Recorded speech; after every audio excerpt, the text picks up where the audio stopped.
তোর সাহস হলো কি করে কন্ট্রাক্ট পেপার ছিঁড়ে ফেলার? খুব সাহস বেড়ে গিয়েছে তোর, তাই না?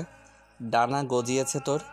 কিছু সময়ের ব্যবধানে কাজের মেয়ে থেকে নিজেকে এই বাড়ির মালকিন ভাবতে শুরু করেছিস। তোকে আজ আমি মেরেই ফেলবো। বলে চুলের মুঠি ধরে টানতে টানতে ফুলে সজ্জিত বিছানা থেকে নামিয়ে নিয়ে এলো সদ্য বিবাহিত নববধূকে, তার স্বামী নামক নির্দয় ব্যক্তি। অঙ্কন ভাই, লাগছে আমার। মনে হচ্ছে মাথা থেকে সব চুল উপড়ে যাচ্ছে।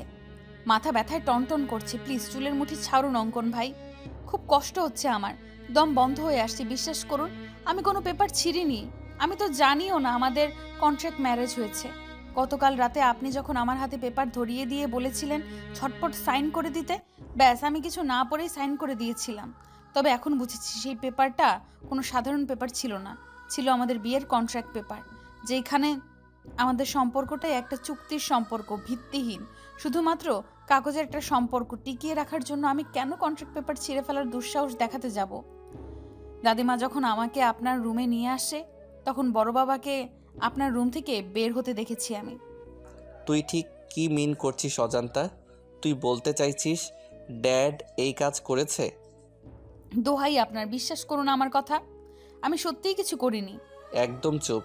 আর একটা কথা বলবি তো একদম গুলি করে মাথার খুলি উড়িয়ে দিব। অঙ্কন চৌধুরীর বউ হওয়ার খুব শখ ছিল তোর, তাই না? তুই কি ভেবেছিলি একটা কাগজে নিজের নাম লিখে আর 3 কবুল বললেই তুই এই বাড়ির কাজের মেয়ে থেকে বাড়ির বউ হয়ে যাবি?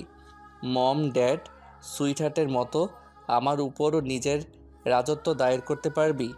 তোর এই আশা কখনো পূরণ হবে না অজান্তা। ভুলে যাস না তুই এই বাড়ির কাজের মেয়ে, আর সারা জীবন কাজের মেয়ে হয়েই থাকবি। তোর মতো নর্দমার কীট অঙ্কন চৌধুরীর পায়ের তলায় থাকার যোগ্য বুকে নয়। না জানি কার না কার পাপের ফসল মম ড্যাড আমাদের বাসায় এনে রেখেছে, যেন এটা কোনো আশ্রয় কেন্দ্র। ইস, নেম প্লেটে চৌধুরী মঞ্জিল না লিখে আশ্রয় মঞ্জিল লিখে দিলে বেশ ভালো হতো। এতে তোর মতো হাজারো অজান্তা, নামহীন, পরিচয়হীন, বাবা মা ছাড়া মেয়েগুলো এইখানে আশ্রয় নিতে পারত। ড্যাড শুধুমাত্র তোকে আশ্রয় দিয়ে ক্ষান্ত হয়নি, এখন আবার আমার ঘাড়েও ঝুলিয়ে দিয়েছে। আপনি আমাকে যা ইচ্ছা হয় বলুন, মারুন, কাটুন, আমি কিচ্ছু বলবো না। কিন্তু আমার বাবা মা সম্পর্কে কোনো বাজে কথা বললে আমি কিন্তু আপনাকে ছেড়ে কথা বলবো না অঙ্কন ভাই। অজান্তার কথা শুনে অঙ্কন ক্ষিপ্ত হয়ে এসে অজান্তার গাল চেপে ধরে বলল, ও রিয়েলি? তুই সিআইডি অফিসার অঙ্কন চৌধুরীকে থ্রেট করছিস, যার নাম শুনে শহরের অলিগলিতে থাকা প্রত্যেকটা ক্রিমিনাল ভয়ে কেঁপে ওঠে? তুই তাকে ভয় দেখাচ্ছিস? ও শিট, আমার তো প্যান্ট ভিজে গেছে রে অজান্তা তোর থ্রেট শুনে। অঙ্কন এমনভাবে অজান্তার গাল চেপে ধরেছে যেন মনে হচ্ছে জল ভেঙে যাবে। অজান্তা কোনো মতে অঙ্কনকে ছাড়িয়ে অশ্রুভেজা নয়নে বলল, হ্যাঁ, স্বীকার করছি আমি অজন্তা। আমার কোনো পরিচয় জানা নেই, কিন্তু আমিও কোনো বাবা মায়ের সন্তান। তাই কথায় কথায় আমার পরিচয় নিয়ে প্রশ্ন তুলবেন না অঙ্কন ভাই। আমি সত্যি আপনার মতো একজন সৎ ন্যায়বান সিআইডি অফিসার, যাকে এই তরুণ প্রজন্মের ছেলেমেয়েরা নিজের আইডল মনে করে, তার মতো একজন হতে চাই, যাকে নিয়ে প্রেস মিডিয়ার লোকজনদের গঞ্জনার শেষ নেই। অন্তত তার মুখ থেকে এমন কুরুচিপূর্ণ কথা কখনো আশা করিনি।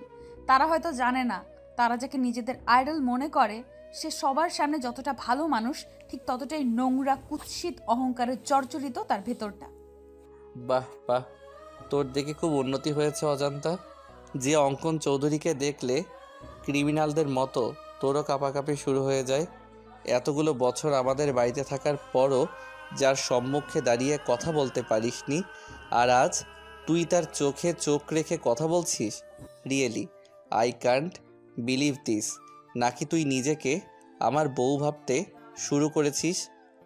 বামন হয়ে চাঁদে হাত দেওয়ার স্বাদ থাকলেও সাধ্য নেই আমার। বড় বাবা রাস্তা থেকে তুলে এনে আমাকে নতুন একটা জীবন দিয়েছে। ফ্রিতে খাচ্ছি, থাকছি, পড়ছি, এটাই অনেক। আর কোনো চাওয়া পাওয়া নেই আমার। লাইক সিরিয়াসলি তোর সত্যি আর কোনো চাওয়া নেই? তাহলে মরতে মরতে আমার রুমে কেন এসেছিস তুই? বেরিয়ে যা আমার রুম থেকে, তোকে সহ্য হচ্ছে না আমার। আমাকে নিয়ে যদি আপনার এতই সমস্যা, তাহলে কেন বিয়ে করলেন আমাকে? কেন বিয়ে নামক একটা চুক্তির মিথ্যা সম্পর্কে জড়িয়ে দিয়ে আমার জীবনটা নষ্ট করে দিলেন? কেন অঙ্কন ভাই, কেন? এসব প্রশ্ন আমাকে না করে তোর নিজেকে কর, উত্তর পেয়ে যাবি। ড্রামাবাজ মহিলা, নিজে নাটক সাজিয়ে বড়লোক বাবার একমাত্র ছেলে শহরের নামকরা একজন সিআইডি অফিসারের গলায় ঝুলে পড়ে এখন আবার আমাকে জিজ্ঞেস করছে কেন বিয়ে করলেন। It's all because of you. আমি কোনো না। Stop all this nonsense. Don't say anymore. Just get out from my room. বলেই অঙ্কন অজান্তার হাত ধরে টানতে টানতে দরজার কাছে নিয়ে এসে দেখল দরজা বাহিরে থেকে লক করা। মুহূর্তের মধ্যেই অঙ্কনের হাত মুষ্টিবদ্ধ হয়ে এলো। কপালে চিন্তার স্পষ্ট ছাপ দেখা গেল। নিজের রাগ কন্ট্রোল করতে না পেরে দরজায় পরপর 2-3টা লাথি মেরে দিয়ে বলল, ড্যাম ইট, কার এত বড় সাহস হলো আমার রুম বাইরে থেকে লক করার?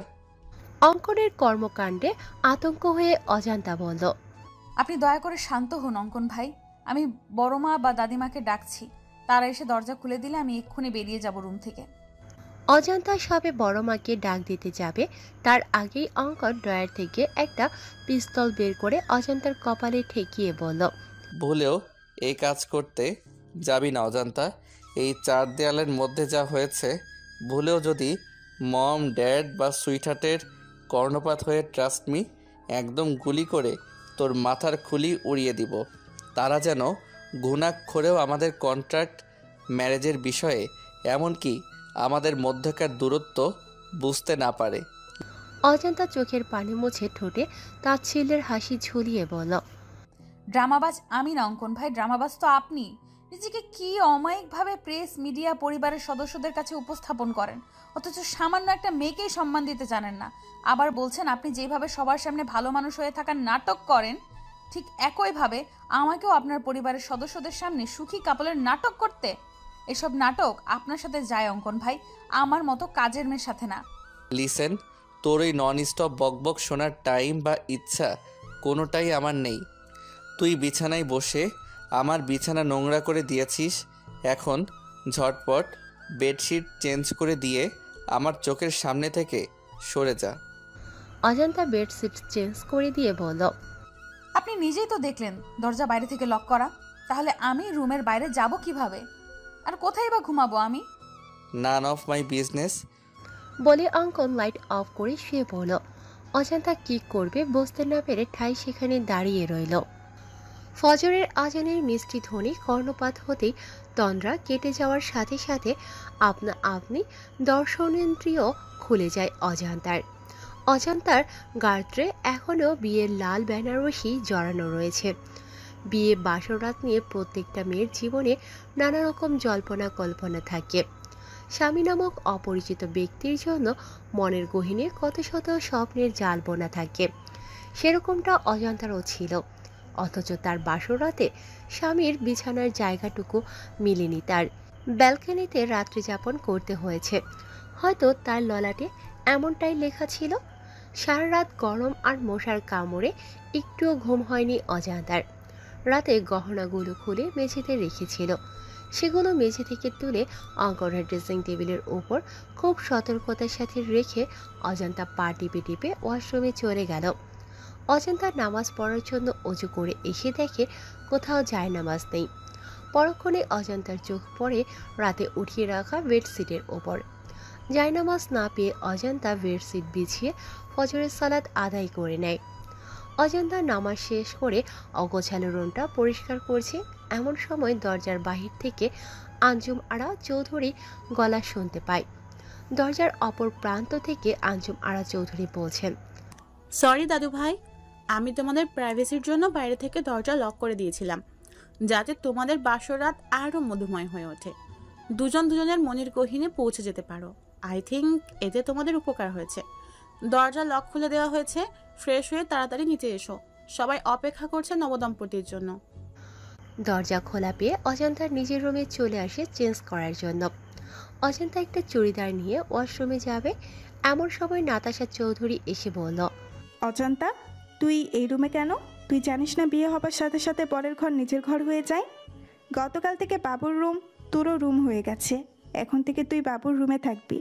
আমি বাবুর রুমে গিয়ে দেখি বাবু ঘুমিয়ে আছে, কিন্তু কোথাও তোকে না পেয়ে আমার এখানে আসতে হলো। আসলে বড় মা, আমি অঙ্কন ভাইয়ের রুমেই ছিলাম, কিন্তু আমার কাপড় চোপড় সব কিছু এই রুমে রয়েছে, তাই চেঞ্জ করার জন্য এসেছি।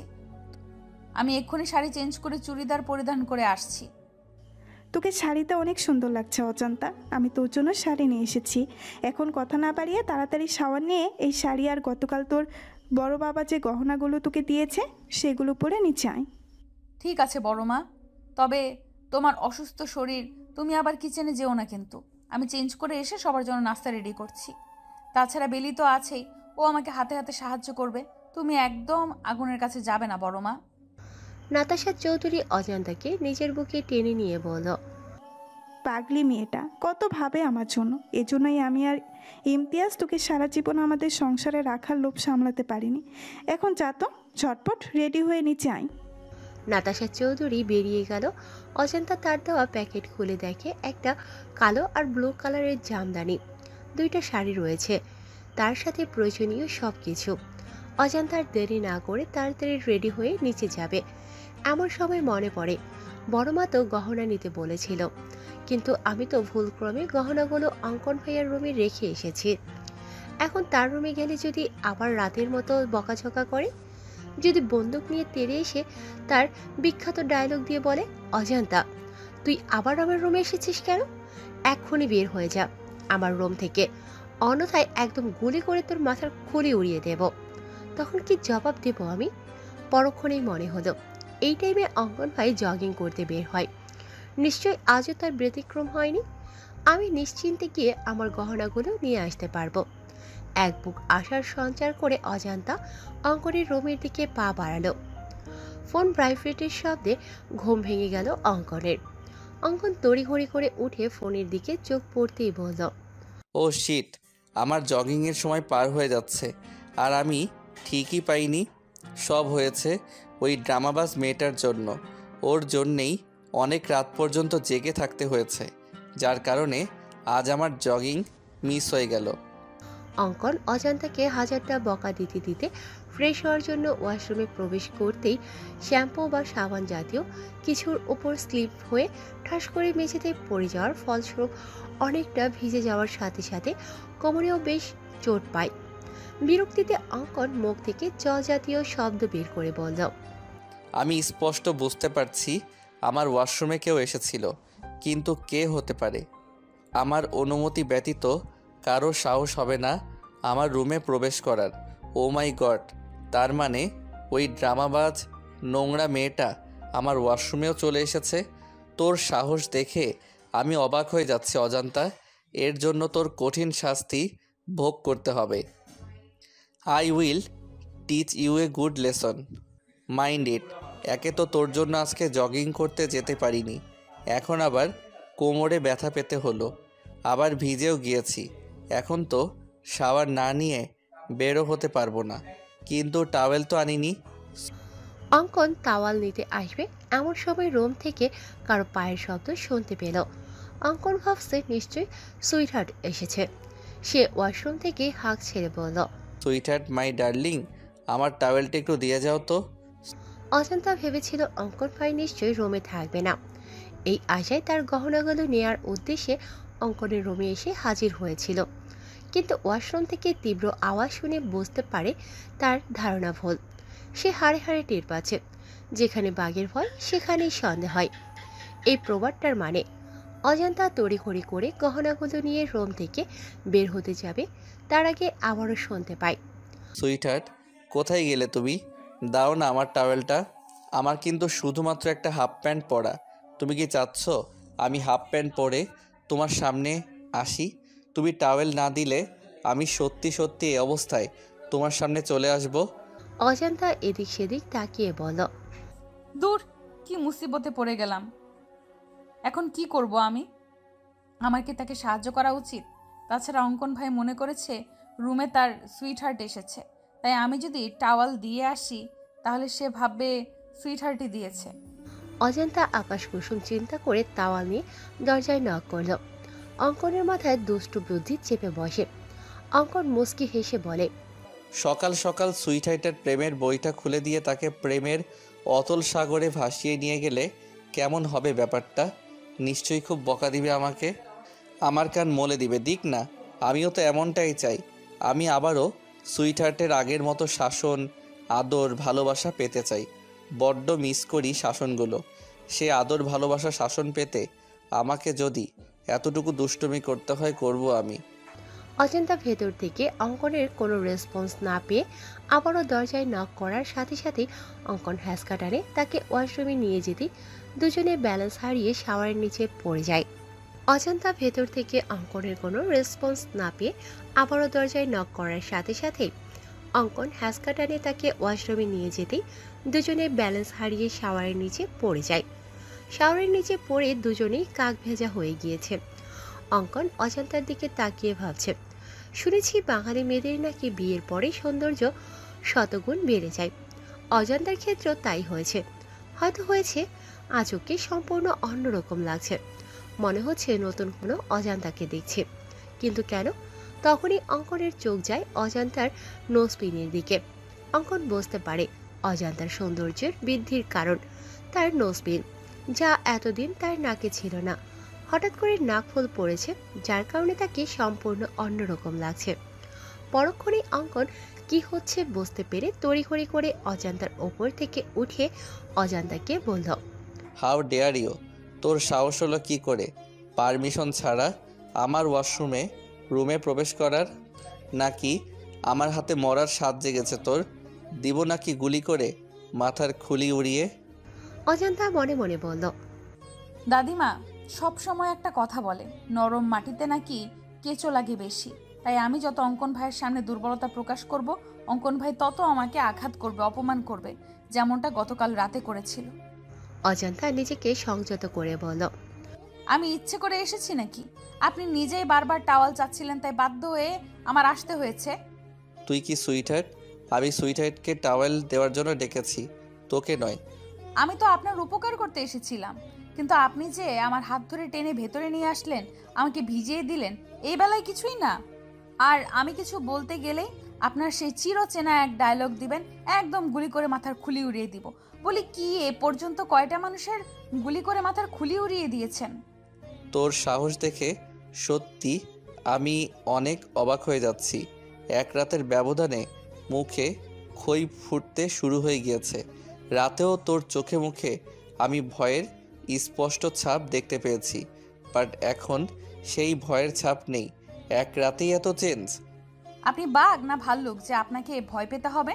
হ্যাঁ, আগে ভয় পেয়েছি, কারণ তখন আপনি অন্য পুরুষ ছিলেন, আর এখন আপনি বিয়ে করা বর আমার। বিয়েটা যেইভাবেই হোক হয়েছে তো। বড়মা বলেছে বিয়ের পরে বরের সব কিছু নিজের হয়ে যায়, তাই এটা যেমন আপনার রুম তেমনি আমারও রুম। আর নিজের রুমে প্রবেশ করতে যদি অনুমতি নিতে হয়, তাহলে আপনিও আমার থেকে অনুমতি নিয়ে রুমে প্রবেশ করবেন। অঙ্কন কিছু বলতে যাবে তার আগেই রুম থেকে আলিশা হাঁক ছেড়ে বলল, অজান্তা আপু, অঙ্কন ভাইয়া, তোমরা কি করছো ওয়াশরুমে? মাই গড, তোমাদের কি রুমে জায়গা কম পড়েছে যে ওয়াশরুমে গিয়ে রোমান্স করতে হচ্ছে? তোমাদের রোমান্স শেষ হলে তাড়াতাড়ি নিচে আসো, সবাই তোমাদের জন্য অপেক্ষা করছে। আলিশার সাড়া পেয়ে অজান্তা নিজের রুমে গিয়ে চেঞ্জ করে অন্য একটা শাড়ি পরে নিচে এসে দেখে সবাই ব্রেকফাস্ট না করে তাদের জন্য অপেক্ষা করছে। অজান্তা ডাইনিং টেবিলে এসে দেখে হরেক রকমের রেসিপি রান্না হয়েছে, যার মোমো গন্ধে পুরো বাড়ি ছড়িয়ে গিয়েছে। অজান্তা মেকি রাগ দেখিয়ে নাতাশা চৌধুরীকে বলল, তোমাকে বারণ করেছিলাম বড়মা কিচেনে যাবে না, তবুও কেন অসুস্থ শরীর নিয়ে রান্না করতে গেলে? তাছাড়া ব্রেকফাস্টে তো ভারী কোনো খাবার খাওয়া হয় না, তাহলে আজ ঘটা করে এত আয়োজন কেন? তোকে হয়তো আমি গর্ভে ধারণ করিনি, কিন্তু সেই ছোটবেলা থেকে মায়ের আদর দিয়ে তোকে বড় করেছি। সেই ছোট্ট মেয়েটা আজ নতুন জীবনের সূচনা করেছে, তার খুশির জন্য আমার এইটুকু কষ্ট কিছুই না। সাধারণত বিয়েতে কত বড় আয়োজন করা হয়, আমরা তো সেই ধরনের কিছুই করিনি, তাই নিজের সামান্য কিছু ট্রাই করেছি। অবশ্য আমি একা করিনি, আলিশা বেবিও সাহায্য করেছে আমাকে। অজান্তা নাতাশা চৌধুরীকে জড়িয়ে ধরে বলল, তোমাকে জড়িয়ে ধরলে কেন আমি মায়ের ফিল, আমার মায়ের গন্ধ পাই বড়মা? কেন মনে হয় তুমি আমার গর্ভধারিণী মা? তুই আমার নিচের পেটের মেয়ে, তাই হয়েছে শান্তি। এবার কথা না বাড়িয়ে তাড়াতাড়ি খেতে বস, আমি তোদের তিনজনকেই নিজের হাতে খাইয়ে দিব, কিন্তু বাবু এখনো আসছে না কেন? মম, ওই যে দেখো ভাইয়া চলে এসেছে। এখন তাড়াতাড়ি খেতে দাও তো, খুব খিদে পেয়েছে। ব্রেকফাস্টে আজ এত এত খাবার খেতে পারবো কখনো ভাবিনি। এসব কিছু হয়েছে অজান্তা আপুর জন্য। ধন্যবাদ আপু। হয়েছে, আর এত ধন্যবাদ দিতে হবে না। অঙ্কন চেয়ার টেনে আর চোখে অজান্তার দিকে তাকিয়ে বলল, সকাল সকাল ড্রামা শুরু করে দিয়েছে, ড্রামাবাজ মহিলা একটা। অঙ্কন বসা মাত্রই আঞ্জুমারা চৌধুরী অঙ্কনকে ফিস ফিস করে বলল, হোয়াট হ্যাপেন দাদু ভাই? সকাল সকাল দুজনেরই চুল ভেজা, দাল মে কুছ কালা হ্যায়। অঙ্কন মাথা চুলকাতে চুলকাতে বলল, তুমি যেরকম ভাবছো সেরকম কিছুই হয়নি সুইটহার্ট। এরকম দিন আমিও পার করে এসেছি দাদু ভাই। চুলে পাক এমনি এমনি ধরেনি। বিয়ের পরের কয়েকটা মাস হচ্ছে মধু মাস। মধুরাজাদ আর মধুরানীর থেকে মধু সংগ্রহ করবে, এটাই স্বাভাবিক। এতে এত লজ্জা পাওয়ার কি আছে? অঙ্কন প্রসঙ্গ পরিবর্তন করতে বলল, মম কোথায় সুইটহার্ট? তাড়াতাড়ি ব্রেকফাস্ট দিতে বলো তো, আমার একটু তাড়া আছে, বেরোতে হবে আমাকে। বিয়ের পরের দিনই নতুন বউ ছেড়ে কোথায় যাবে দাদু ভাই? ইনভেস্টিগেশনে যেতে হবে সুইটহার্ট। তুমি তো ছুটিতে রয়েছো, তাহলে আবার ইনভেস্টিগেশনে কেন? নতুন নতুন বিয়ে করছো, কোথায় বউকে একটু সময় দিবা, আদর আহ্লাদ করবা, তা নয়তো সেই ছুটছো ইনভেস্টিগেশনে। অন্য অফিসার তো আছে, তারা ঠিক সামলে নিবে। তোমার কাজ কোথাও যেতে হবে না। গ্রাম থেকে কিছু মেহমান আসবে, বিকালে ছোটোখাটো প্রভাতের অনুষ্ঠানের আয়োজন করা হয়েছে। তুমি কোথাও যাচ্ছ না, বাস। এমনটা হয় না সুইটহার্ট, থানায় 4টা মিসিং ডায়েরি এসেছে বাচ্চা নিখোঁজ হওয়ার, যার ইনভেস্টিগেশনের সম্পূর্ণ দায়িত্ব পড়েছে আমাদের সিআইডি টিমের উপর। আর ডিপার্টমেন্টের আমি একজন সিনিয়র সিআইডি অফিসার হয়ে হাত পা গুটিয়ে বাড়ি বসে থাকতে পারি না সুইটহার্ট। একটার পর একটা বাচ্চা নিখোঁজ হচ্ছে এতিমখানা থেকে, আর আমাদের সন্দেহ এতিমখানার সাথে জড়িত কেউ এই কাজ করেছে। হয়তো সে বাচ্চা পাচারকারীদের সাথেও জড়িত। তাই আরও বাচ্চা মিসিং হওয়ার আগেই আমাদের অপরাধীদের ধরতে হবে। নাতাশা চৌধুরী কিচেন থেকে পায়েসের বাটি নিয়ে আসছিল ডাইনিং এর দিকে। এমন সময় এতিমখানার কথা শুনে অঙ্কনকে জিজ্ঞাসা করল, কোথায় যাবি বাবু? তুই না ছুটি নিলি? কুসুমপুর এতিমখানায় মম। কুসুমপুর এতিমখানার কথা শুনে নাতাশা চৌধুরীর হাত থেকে পায়েসের বাটির নিচে পড়ে বাটিতে থাকা পায়েস মেঝেতে ছড়িয়ে ছিটিয়ে যায়। তুমি শুধু শুধু টেনশন করছো বৌমা। তুমি যেরকম ভাবছো সেরকম কিছুই হবে না। দেখো আম্মা, কুসুমপুর এতিমখানায় গিয়ে যদি বাবুর অতীত তার সামনে চলে আসে, বাবু যদি ওর নিজের সম্পর্কের সবটা জেনে যায়, আর যদি আমাদের ভুল বুঝে দূরে সরে যায়, তখন কি নিয়ে বাঁচবো আমি? তুমি অযথা টেনশন করছো। তাছাড়া তুমি কোনো অন্যায় তো করোনি। তোমার প্রয়োজন ছিল একটা সন্তানের, আর দাদু ভাইয়ের প্রয়োজন ছিল একটা পরিবার, মা বাবা। দাদু ভাই একটা পরিবার পেয়েছে, তুমি পেয়েছো একটা সন্তান। যদিও তুমি দীর্ঘ 8 বছর পরে একটা মৃত সন্তান জন্ম দিতে সক্ষম হয়েছিলে, কিন্তু সে তো আর পৃথিবীর আলো দেখতে পারেনি। না না আম্মা, আমি মৃত সন্তান জন্ম দেইনি। যদিও চেক আপ করে আমাকে বলা হয়েছিল আমার ছেলে সন্তান হবে, কিন্তু আমার স্পষ্ট মনে আছে যখন আমার জ্ঞান ছিল আমি কন্যা সন্তানের কান্নার আওয়াজ পেয়েছিলাম। অর্থাৎ আমি কন্যা সন্তানের জন্ম দিয়েছিলাম, কিন্তু যখন আমার জ্ঞান ফিরে আসে নার্স আমার কাছে একটা মৃত ছেলে সন্তান দেয় আর বলে আমি মৃত সন্তান জন্ম দিয়েছি। আমি আগেও আপনাদের বলেছি আম্মা, কিন্তু আপনারা কেউ আমার কথা বিশ্বাস করেননি। উল্টো আমাকে সন্তান হারানোর বেদনায় মানসিক রোগী বলেছেন। বিশ্বাস করেন আম্মা, আমার সত্যিই মেয়ে হয়েছিল, কিন্তু জানি না কার নজর লেগেছিল আমার মেয়ের উপর, আমার পরিবারের উপর। তারা আমার মেয়েকে সরিয়ে তার জায়গায় একটা মৃত ছেলে সন্তান দিয়ে দিল। আর ইমতিয়াজও ভেবেছিল আমি হয়তো 8 বছর পর কোনো মৃত সন্তান মেনে নিতে পারিনি, তাই উল্টাপাল্টা বকেছি, যার কারণে ইমতিয়াজও আমার মেয়েটার কোনো খোঁজ করেনি। বলে কান্নায় ভেঙে পড়লেন নাতাশা চৌধুরী। এখন আর এসব বলে কি লাভ বৌমা? যা হবার হয়েছে। এখন বেশি না বকে তুমি একটু বিশ্রাম নাও। অঙ্কন আর তার টিমের সদস্যরা 5 মিনিট আগে কুসুমপুর এতিমখানায় এসে পৌঁছেছে। এতিমখানায় প্রায় 300-400 বাচ্চা রয়েছে, যার পরিচালনার দায়িত্ব নিয়েছেন স্থানীয় এলাকার চেয়ারম্যান রওনক হোসেন, এবং তার সাথে কিছু ফাউন্ডেশন যুক্ত রয়েছে, যা থেকে এতিমখানার বাচ্চাদের জন্য বিভিন্ন অনুদান আর্থিক সহায়তা প্রদান করা হয়। একে একে যখন 4টা বাচ্চা নিখোঁজ হয়ে যায় তখন রওনক হোসেন নিজে থানায় গিয়ে মিসিং ডায়েরি করে আসে। অঙ্কন এসে রওনক হোসেনকে জিজ্ঞাসা করল, আচ্ছা চেয়ারম্যান সাহেব, এসব হলো কিভাবে? 4টা বাচ্চা কি একসাথে নিখোঁজ হয়েছে নাকি আলাদা আলাদাভাবে? স্যার, আমি চেয়ারম্যান মানুষ, আমার নানার কাজে ব্যস্ত থাকতে হয়। আমি শুধুমাত্র এতিমখানা পরিচালনা করি, কিন্তু বাচ্চাদের দেখাশোনা করতে রহমত চাচাকে অনেক বিশ্বস্ত একজন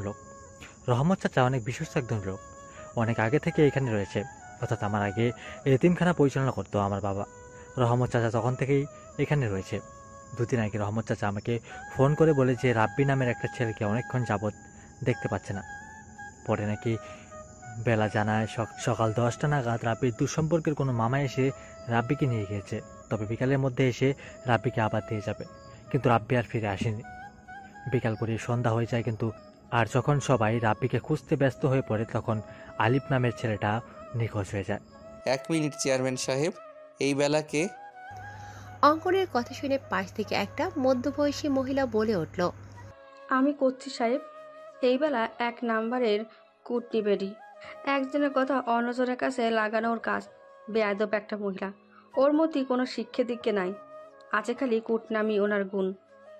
ওর ওই কুটনামির জন্যে ওর বর ওরে তালাক দিছে, তাই এখন এই এতিমখানায় এসে উঠিছে। এতিমখানার রান্ধার কাম করে ওই কুটনি বেডি। আমার মনে হচ্ছে ওই কুটনি বেডি নিশ্চয়ই এই কাজের লগে জড়িত আছে। ওই বেডি এই ফুলের মতন বাচ্চাগুলানরে গায়েব করিছে। কিন্তু তুমি কে? আমি রেশমি সাহেব। আমি আগে এই এতিমখানার রান্ধার কাম করতাম, কিন্তু ওই বেলা কুটনি উড়ে এসে জুড়ে বইছে। কে কুটনি আর কে শুটনি সেইটা আমরা ঠিকই বের করে নিব। তোমরা এইটা বলো যে এই কুটনি এই বেলা কে কোথায় পাবো? চেয়ারম্যান সাহেব বলল, স্যার, ওই বেলা ওইখানেই থাকে, তবে আজ সকাল থেকে ওকে কোথাও দেখতে পাচ্ছি না। আমি কইছিলাম না সাহেব, ওই কুটনি বেলা এর সাথে জড়িত।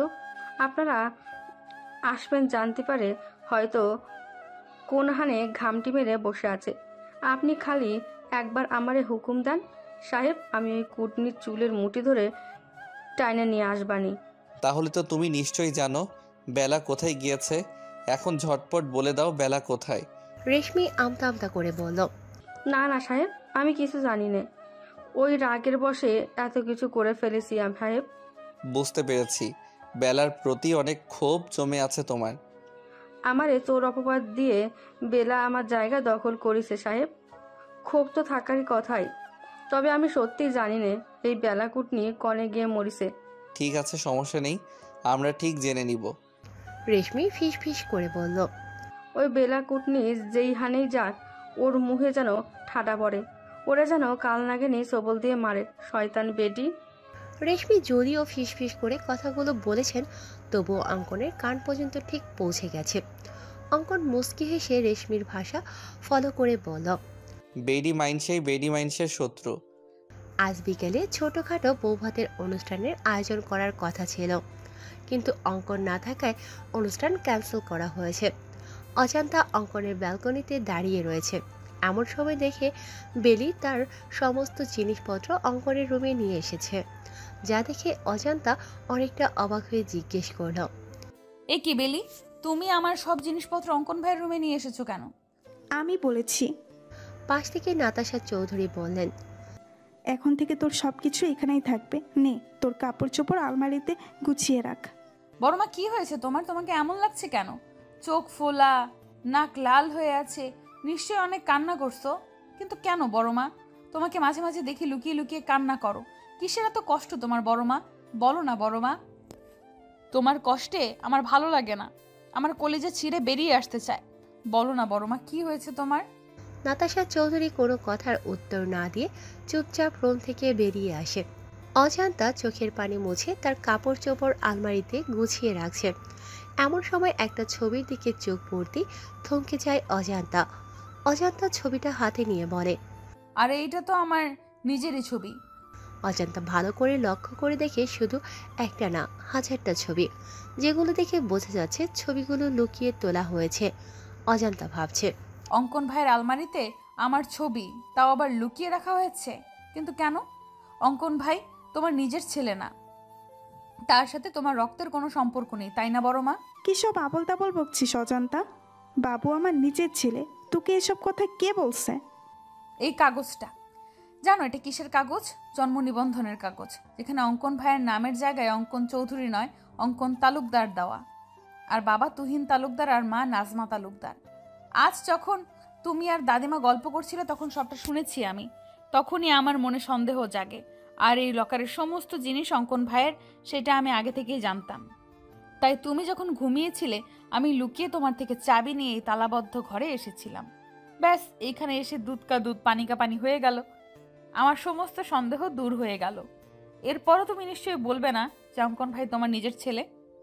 হ্যাঁ, বাবুর সাথে আমার রক্তের কোনো সম্পর্ক নেই, কিন্তু নিজে জন্ম না দিলে কি মা হওয়া যায় না? সেই ছোটবেলা থেকে বাবুকে আমি মাতৃ স্নেহ দিয়ে বড় করেছি। আমি ভাবতেও পারি না বাবু আমার রক্ত নয়। কিন্তু তুমি বড় বাবা চাইলেই তো অঙ্কন ভাইকে দত্তক নিতে পারতে। তোর বড় বাবার সাথে আমার রিলেশন করে বিয়ে হয়, যা তোর দাদু মানলেও দাদিমা মেনে নিতে পারেনি। পরে সে সত্য দেয় আমি যদি বিয়ের বছরেই তার বংশের প্রদীপ জ্বালাতে পারি তাহলে সে আমাকে মেনে নিবে। আমাকে ছেলে সন্তানের জন্ম দিতে হবে, কিন্তু 7 বছর চেষ্টার পরেও কোনো সন্তানের মুখ দেখতে পারিনি আমি। কত ডক্টর কবিরাজ দেখিয়েছি, কিন্তু দিন শেষে শূন্য হাতে ফিরেছি। অবশেষে 8ম বছরে আল্লাহ আমার দিকে মুখ তুলে চান। আমি কনসিভ করি, কিন্তু প্রচণ্ড অসুস্থ হয়ে পড়ি। সম্পূর্ণ বেড রেস্টে থাকতে হয়েছিল। যেদিন আমার ডেলিভারি ডেট ছিল সেদিন হঠাৎ ইমতিয়াজের জরুরি একটা কাজ পড়ে যায়। অবশ্য ইমতিয়াজ যেতে চায়নি, আমি আমার উপর ভরসা করে ইমতিয়াজকে জোর করে পাঠিয়েছিলাম। এটুকু বলেই থামলেন নাতাশা চৌধুরী। তারপর কি হলো বড় মা? আমাকে ওটিতে নেওয়া হলো। আমার মেয়ে হয়েছিল, কিন্তু আমাকে বলা হয়েছিল আমার ছেলে সন্তান হয়েছে, তবে জীবিত নয়, মৃত সন্তান। প্রচণ্ড ভেঙে পড়ি আমি। কিছুদিন পরে যখন সুস্থ হই তখন ডাক্তার জানিয়ে দেয় আমি কখনো মা হতে পারবো না। এই কথা শুনে তো দাদিমা ইমতিয়াজকে বলে আমাকে ডিভোর্স দিতে, কিন্তু ইমতিয়াজ আমাকে ডিভোর্স দেয় না। এতে আম্মা ইমতিয়াজের উপরও রেগে যায়। তারপর আমরা কুসুমপুরে এতিমখানায় সন্ধান পাই। সেখানে গিয়ে বাবুকে মনে ধরে আমার। আমি তাকে দত্তক নিতে চাই, কিন্তু তোর দাদিমা নিতে নারাজ ছিল। তার এক কথা, দত্তক নিলে ওই ছেলের ঠাঁই হবে না চৌধুরী মঞ্জিলে। আমার কথা অনুযায়ী বাবুকে দত্তক নিতে পারি না। বাবু তখন বাচ্চা ছেলে ছিল, কিছু বোঝার বয়স হয়নি তখন। ও জানে আমরাই ওর বাবা মা, কিন্তু এখানে থেমে থাকেনি। বাবুকে চৌধুরী মঞ্জিলে আনার পর এতটুকু বাচ্চাকে বারবার প্রাণে মেরে ফেলার চেষ্টা করা হয়েছে। কে বা কারা এমন করেছে আমরা বুঝতেও পারিনি। পরে অনেক চিন্তা ভাবনা করে বাবুকে কানাডা পাঠিয়ে দিই আমার বোনের কাছে। আমার বাবু বিডিতে ফেরার সময় তো তুই চৌধুরী মঞ্জিলে ছিলি। এরপরের ঘটনা তো অজানা নয়। হ্যাঁ, কিন্তু একটা বিষয় আমি কিছুতেই বুঝতে পারছি না। কোন বিষয়? স্কুল কলেজে ভর্তি হওয়ার সময় তো বিভিন্ন কাগজপত্র লাগে, সেখানেও অঙ্কন ভাই তার আসল বাবা মার নাম দেখেনি? আমরা টাকা দিয়ে নকল কাগজপত্র বানিয়েছিলাম, যেখানে আমার আর তোর বড় বাবার নাম ছিল। তোর কাছে একটা অনুরোধ, তুই বাবুকে এই বিষয়ে কিচ্ছু বলবি না। কিছু কথা না হয় অজানাই থাক। তুমি চিন্তা করো না বড় মা, আমি অঙ্কন ভাইকে কখনো এই বিষয়ে কিছুই বলবো না। নাতাশা চৌধুরীর অজান্তার কপালে চুমু দিয়ে বলল, রাত 11টা বেজে গিয়েছে, এখন বাবু ফিরল না। ফোনটাও বন্ধ পড়ছে। জানি না কোথায় আছে এই ছেলেটা। তুমি শুয়ে পড়ো বড় মা, আমি আছি তো। আমি অপেক্ষা করছি অঙ্কন ভাইয়ের জন্য। ঠিক আছে, তুই খেয়ে নে, আর বাবু আসলে খাবার দিস। হ্যাঁ রে বাবা, দিব। তুমি যাও, নিশ্চিন্তে ঘুমিয়ে পড়ো। আচ্ছা, যাচ্ছি আমি। অজান্তা না খেয়ে ডাইনিং টেবিলে রাখা খাবার গুছিয়ে ফ্রিজে রেখে এসে সোফায় বসে অঙ্কনের জন্য অপেক্ষা করতে লাগলো। অপেক্ষা করতে করতে সবে অজান্তার চোখ লেগে এসেছে। এমন সময় কলিং বেল বেজে ওঠে। অজান্তার দরজা খুলে দেখে অঙ্কন এসেছে, কিন্তু তাকে অনেক বিধ্বস্ত দেখাচ্ছে। এলোমেলো চুল, গায়ে পরিধানকৃত শার্ট ও এলোমেলো, লাল চোখ, মনে হচ্ছে কান্না করার ফলে এমন হয়েছে। অঙ্কন দরজার বাইরে থেকে জিজ্ঞেস করল, এখনো ঘুমোসনি কেন?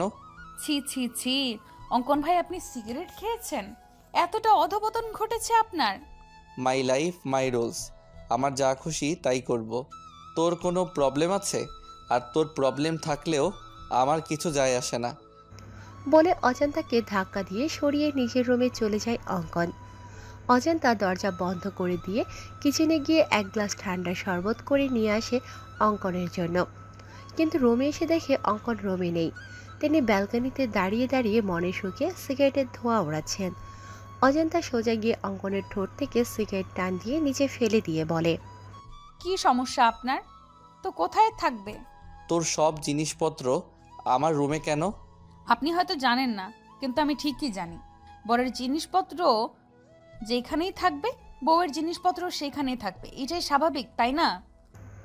অঙ্কন কিছু বলার আগেই অজান্তা বলল, অন্য ছেলেরা অফিস থেকে ফিরে বউকে জড়িয়ে ধরে ক্লান্তি দূর করে, কিন্তু আপনি তো সাধু সন্ন্যাসী, বউয়ের ধারে কাছেও ঘেঁষবেন না।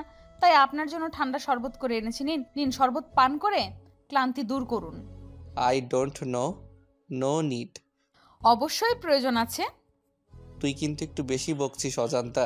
আমার সামনে থেকে যা, নয়তো একদম গুলি করে মাথার খুলি উড়িয়ে দিব। থাক ভাই, খুলি উড়ানোর কোনো প্রয়োজন নেই। আপনি ফ্রেশ হন, আমি উপরে আপনার জন্য খাবার নিয়ে আসছি। অজান্তা খাবার নিয়ে এসে দেখে অঙ্কন শাওয়ার নিয়ে লুঙ্গি পড়েছে, যা দেখে অজান্তার হাসি কিছুতেই থামছে না। অজান্তাকে হাসতে দেখে অঙ্কন ধমক দিয়ে বলল, ফ্রিতে সার্কাস দেখেছিস নাকি? আপনি লুঙ্গি পরেছেন? আগে তো কখন আপনাকে লুঙ্গি পরতে দেখিনি। অজান্তা অঙ্কনকে খাবার দিয়ে সেখানেই দাঁড়িয়ে রয়েছে। সেও রাতে খায়নি, মনে হচ্ছে পেটের মধ্যে ক্ষুধায় হরতাল শুরু করে দিয়েছে। অজান্তা ভাবছে, আমাকে একটু খাইয়ে দিলে অঙ্কন ভাইয়ের কি জাতমান চলে যেত। অজান্তার মুখের কথা মুখে থাকতেই অঙ্কন জিজ্ঞেস করল, কেন, তুই কি চোখে কম দেখিস? লুঙ্গি আমি প্রতি রাতেই ঘুমাতে যাওয়ার আগে পরি। তুই নিশ্চয়ই আমার সাথে ঘুমাস না, যে তাই দেখতে পাবি। আর গরমকালে লুঙ্গি মানেই এসি। লুঙ্গি থাকলে এসি চালানোর কোনো প্রয়োজন হয় না। এখন বেশি কথা না বলে খাবার রাখ আর বিদায় হ। রাতে খেয়েছিস তুই? ব্যাস এইটুকু কথায় অজান্তার মনে যেন প্রেমের বইটা বইতে শুরু করলো। অজান্তা অনেকটা অভিমানে সুরে বলল, আমার ক্ষুধা নেই। আমি জিজ্ঞেস করেছি খেয়েছিল কিনা, ক্ষুধা আছে কি নেই এটা জিজ্ঞেস করিনি। বেশ অপমান বোধ করে অজান্তা। অজান্তা ভাবছে রুম থেকে বেরিয়ে যাবে, কিন্তু তার আগেই অজান্তাকে অবাক করে দিয়ে অঙ্কন এক লোকমা খাবার অজান্তার মুখের সামনে তুলে ধরে, যা দেখে খুশিতে অজান্তার চোখে পানি চলে আসে। অজান্তা আবেগে আপ্লুত হয়ে জিজ্ঞেস করে, আমাকে ভালোবাসেন অঙ্কন ভাই? দেখতে দেখতে কেটে গেল কয়েকদিন। কেসের ইনভেস্টিগেশন চলছে, কিন্তু কাঙ্ক্ষিত কোনো তথ্য বা প্রমাণ এখনো পাওয়া যায়নি। অঙ্কন এতিমখানার সব বাচ্চাদের চকলেট দিয়ে তাদের মনোরঞ্জন করার পর তাদের জিজ্ঞাসা করছে তারা কিছু জানে বা দেখেছে কিনা। এমন সময় অঙ্কনের ফোন বেজে উঠল। অঙ্কন কল রিসিভ করে বলল, হ্যাঁ ঈশান বলো, ওই দিকের কি খবর, কিছু জানতে পেরেছো কি? হ্যাঁ স্যার, এতিমখানা থেকে 3 কিলো দূরে একটা জঙ্গল রয়েছে। ওই জঙ্গলে বেলা নামের মহিলাটার লাশ পাওয়া গেছে। আমরা আশেপাশে লোকদের ছবি দেখে জিজ্ঞেস করেছি, তারা নিশ্চিত করেছে এটা বেলার লাশ। মনে হচ্ছে মাথায় আঘাতের ফলে এর মৃত্যু হয়েছে। কিভাবে মৃত্যু হয়েছে সেটা তো ফরেনসিক রিপোর্ট এলে জানা যাবে। তুমি এক কাজ করো, লাশটাকে ফরেনসিক ল্যাবে পাঠিয়ে দাও। জি স্যার, আমি এক্ষুনি পাঠিয়ে দিচ্ছি। তবে স্যার, একটা বিষয় আমার মাথায় কিছুতেই ঢুকছে না। আমরা তো বেলাকেই সন্দেহ করেছিলাম, আর আশ্চর্যজনকভাবে সেই বেলাই খুন হয়ে গেল। কিন্তু কেন? বেলা নিশ্চয়ই এমন কিছু জানতে পেরেছিল বা দেখেছিল যা খুনির জন্য কাল হয়ে দাঁড়িয়েছিল। ব্যাস, তারা পথের কাঁটা সরিয়ে দিয়েছে। এই বেলা বেঁচে থাকলে আমাদেরকে অনেক তথ্য দিয়ে সহায়তা করতে পারত, কিন্তু কোনো ব্যাপার না। এই বেলায় আমাদের পৌঁছে দিবে আসল অপরাধী পর্যন্ত। তুমি ফরেনসিক ল্যাবে চলে যাও, আমিও আসছি। ঠিক আছে স্যার। হ্যাঁ, উক্টর রবিন কিছু জানতে পারলেন? হ্যাঁ অঙ্কন, আনুমানিক 4 ঘন্টা আগে বেলা মারা গিয়েছে। তবে এই বেলার মৃত্যু আঘাতের ফলে হয়নি। তাহলে কিভাবে হয়েছে? বিষের কারণে। বেলাকে বিষ দিয়ে মারা হয়েছে। এই দেখো, ওর ঠোঁট গলা কেমন নীল হয়ে গিয়েছে। আমি হয়তো খুনিকে এটা বলতে পারবো না, কিন্তু বেলাকে বিষ কে দিয়েছে সেটা বলতে পারবো। ডক্টর রবিনের কথা শুনে ঈশান বলল, কিভাবে স্যার?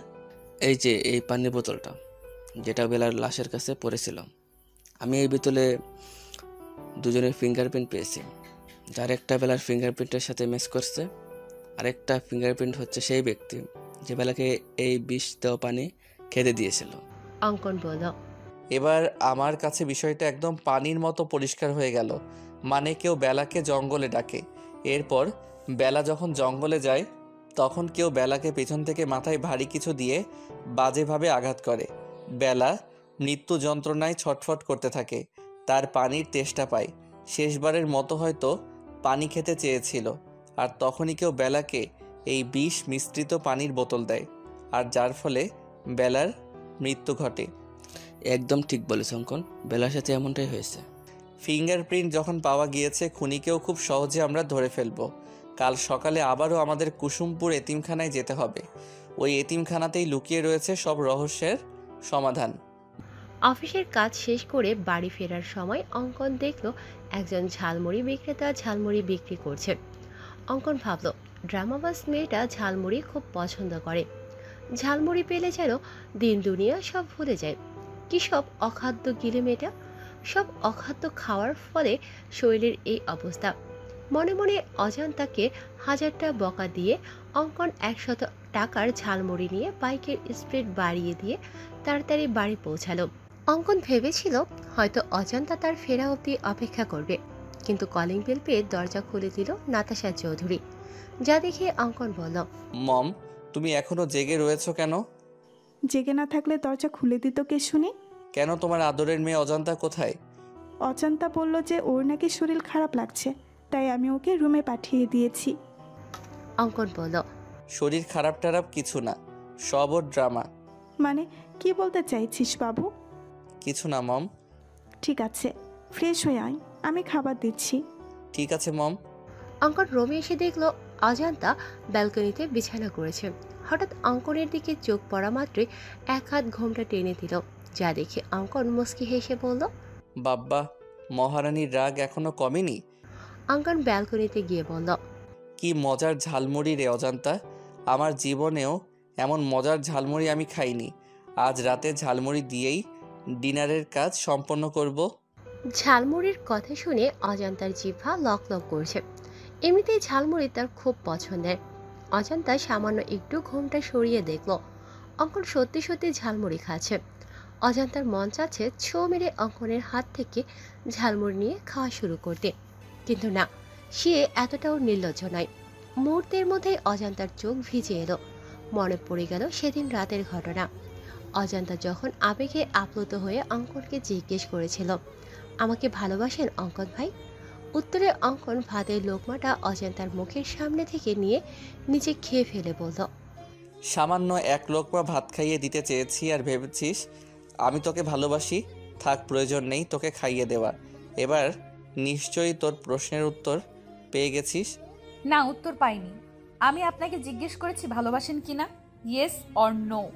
তোর প্রশ্নের উত্তর দিতে বাধ্য নই আমি।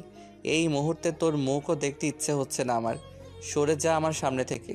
মুহূর্তের মধ্যে অজান্তা কোমল হৃদয় ব্যথিত হয়ে ওঠে।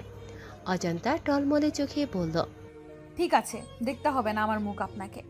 এরপর থেকে অজান্তা অঙ্কনকে এড়িয়ে চলছে, তার সামনেও আসছে না। ভুলবশত চোখাচোখি হয়ে গেলে তৎক্ষণাৎ ঘোমটার আড়ালে নিজেকে লুকিয়ে রাখছে। পুরনো কথা মনে করে ঘোমটার আড়ালে চোখের পানি মুছে নিল অজান্তা, যা অঙ্কনের চোখ এড়ালো না।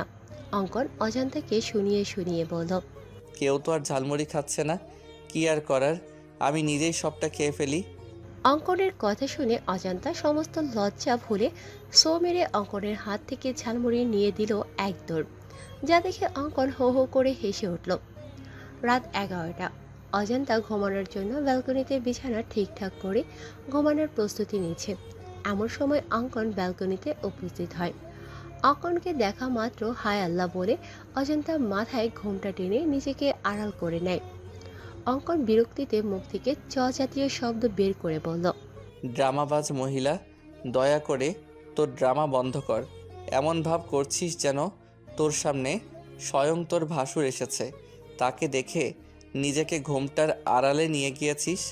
আপনি নিজেই বলছেন আপনাকে যেন আমার মুখ না দেখাই, তার জন্যই তো এই অভিনব পদ্ধতি অবলম্বন হয়েছে। এতে আপনার সমস্যা কোথায় আমি বুঝতে পারছি না। তাছাড়া আপনার এখানে কি চাই? তোকে মানে এখানে তো শুতে হবে না, বিছানায় চল। এমনিতেই বেলকনিতে শুয়ে শুয়ে জ্বর ঠান্ডা বাঁধিয়ে নিয়েছিস, বড় কোনো রোগ বাঁধানোর আগে বিছানায় চল। মরে গেলেও যাব না আমি। আপনার করা অপমানের কথা ভুলিনি আমি। ঠিক আছে, তোর যাওয়া লাগবে না, আমি নিজেই তোকে নিয়ে যাচ্ছি। বলে অঙ্কন অজান্তাকে কোলে তুলে নেয়। ফজরের আজানের মিষ্টি ধ্বনি কর্ণপাত হতেই ঘুম হালকা হয়ে গেল অজান্তার। অজান্তার মনে হচ্ছে সে কোনো শক্ত পাথর ব্যবহার করেছে তার বালিশ হিসেবে।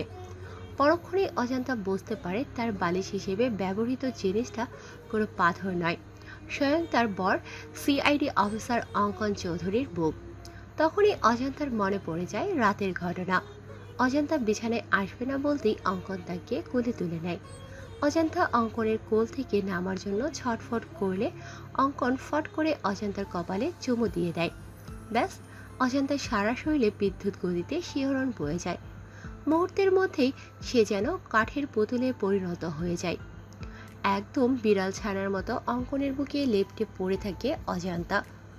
অঙ্কন তাকে নিয়ে বিছানায় শুইয়ে দিয়ে নিজেও তার পাশে শুয়ে পড়ে। অবশ্য শোয়ার আগে অঙ্কন মাঝখানে কোলবালিশ দিয়েছিল, কিন্তু অজান্তা দেখলো কোলবালিশ নিচে পড়ে রয়েছে আর অজান্তা পড়ে রয়েছে অঙ্কনের বুকে। অজান্তা অঙ্কনকে ভালো করে পর্যবেক্ষণ করে বলল, ইস, আমার ব্ল্যাক ডায়মন্ডটা। আমি খুব ভালো করেই জানি ব্ল্যাক ডায়মন্ড আপনি আমাকে ভালোবাসেন। আমি খুব ভালো করেই জানি ব্ল্যাক ডায়মন্ড আপনি আমাকে ভালোবাসেন, আর সেই ভালোবাসার গভীরতা অনেক বেশি। আপনি আমার সাথে যা যা করেছেন সবটা আপনার অভিনয়। কোনো এক অজানা কারণে আপনি আমাকে দূরে সরিয়ে রেখেছেন। আমার মতো আপনারও প্রেমের বইটা অনেক আগেই খুলেছে, আর খুব শীঘ্রই আপনি নিজের মুখে বলবেন, হ্যাঁ অজন্তা, তোমার মতো আমারও প্রেমের বইটা খুলে গেছে। 7-5 ভেবে অজান্তা বিছানা ছেড়ে উঠতে যাবে, তার আগেই শাড়িতে টান পায়। অজান্তা দেখে তার শাড়ির আঁচলের কিছু অংশ অঙ্কনের পিঠের নিচে রয়েছে। অজান্তা এসে আবারও অঙ্কনকে জড়িয়ে ধরে বলে, আচ্ছা ব্ল্যাক ডায়মন্ড, আপনি কালা আমি ধলা, আমাদের পোলাপাইন কি কালা ধলার সংমিশ্রণে বেগুনি কালারের হবে? বুকের উপর ভারী কিছু অনুভব করতে অঙ্কনের ঘুম ভেঙে যায়। ঘুম ভাঙতেই দেখে অজান্তা তার বুকের উপর বিড়াল ছানার মতো লেপ্টে রয়েছে, যা দেখে অঙ্কনের ইচ্ছে হয় না অজান্তাকে জাগাতে। সে চোখ বুজে ঘুমের ভান ধরে পড়ে থাকে, কিন্তু অজান্তার আজগুবি কথা শুনে সে আর স্থির থাকতে পারে না। অঙ্কন এক ঝটকায় অজান্তাকে নিজের থেকে সরিয়ে ধমক দিয়ে বলে, what the hell are you? অঙ্কনের ধমকে অজান্তা ভয় পাওয়ার পরিবর্তে দাঁত কেলিয়ে বলে, বলেন না অঙ্কন ভাই, আমাদের পোলাপাইন কি বেগুনি কালারের হবে? এই জন্যই কথাই বলে বানরদের বেশি লাই দিতে নেই।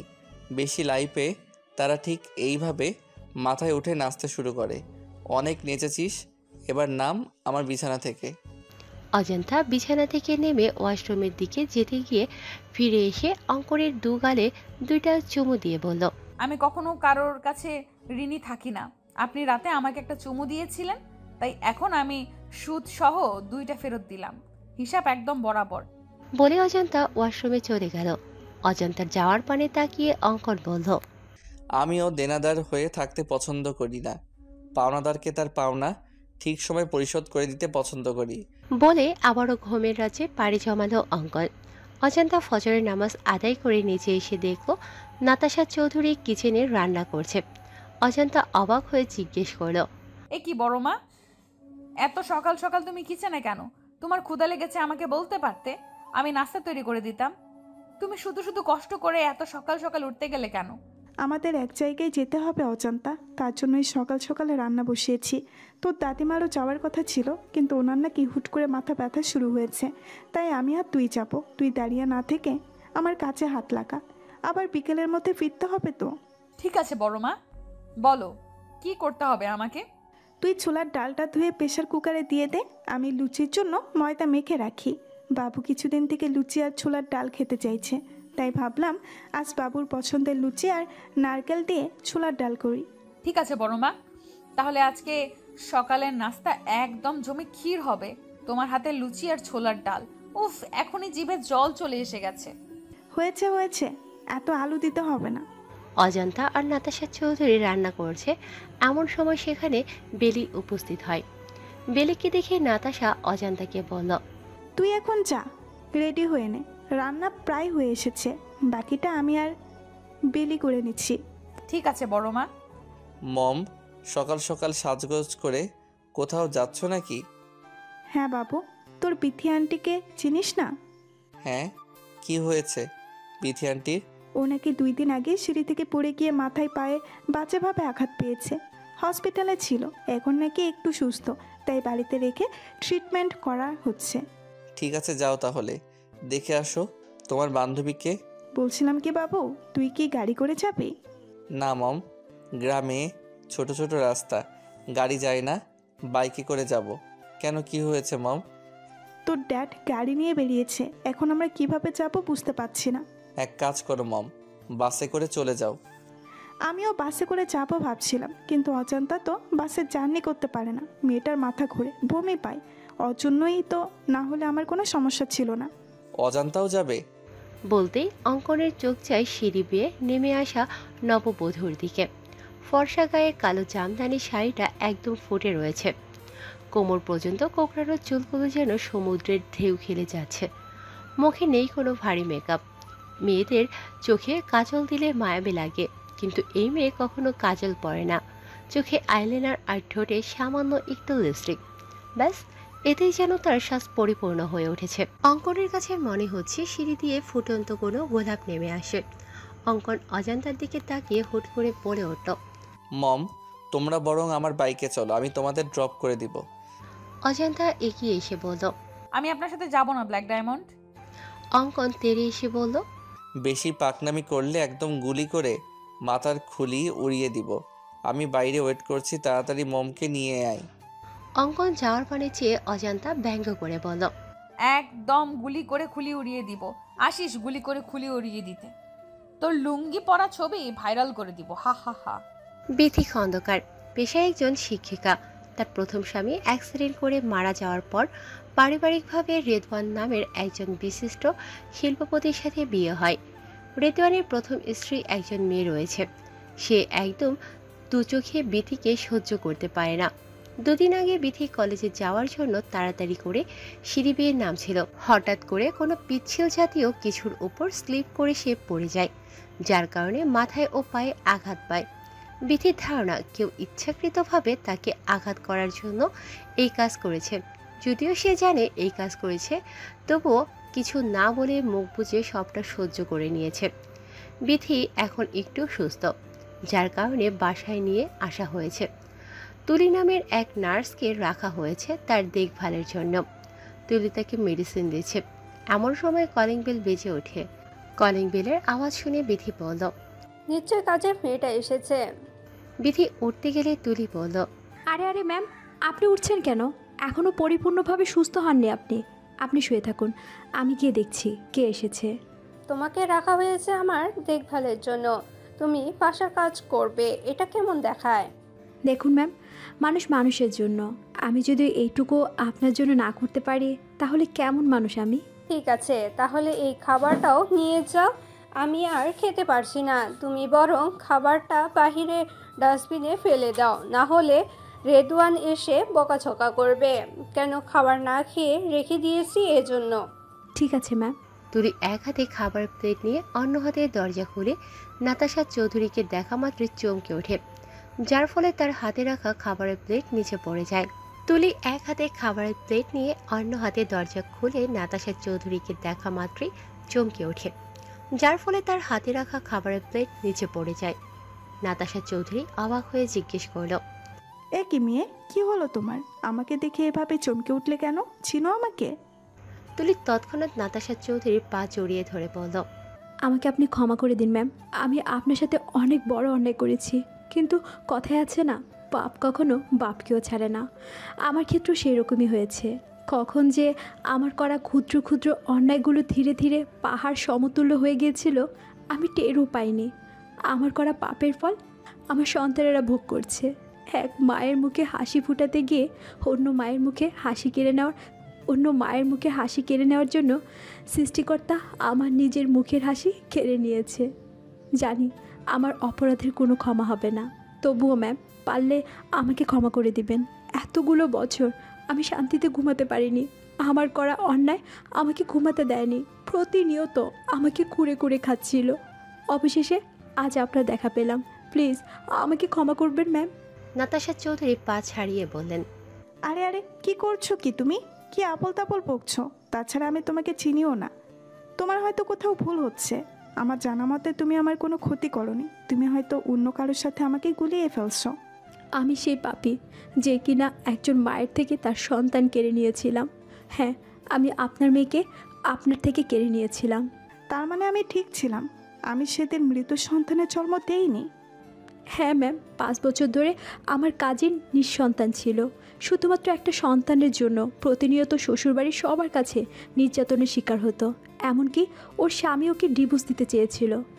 একদিন হসপিটালে এসে ও আমার হাত জোর করে বলে ওকে যেন একটা বাচ্চা চুরি করে দেই, এতে যদি কোনোভাবে ওর সংসারটা টিকে যায়। আমি প্রথমে রাজি হইনি, পরে ও আমাকে নানাভাবে ইমোশনাল ব্ল্যাকমেল করে। এক পর্যায়ে আমি রাজি হই। আমার টার্গেট ছিল কোনো বড়লোকের সন্তান চুরি করা।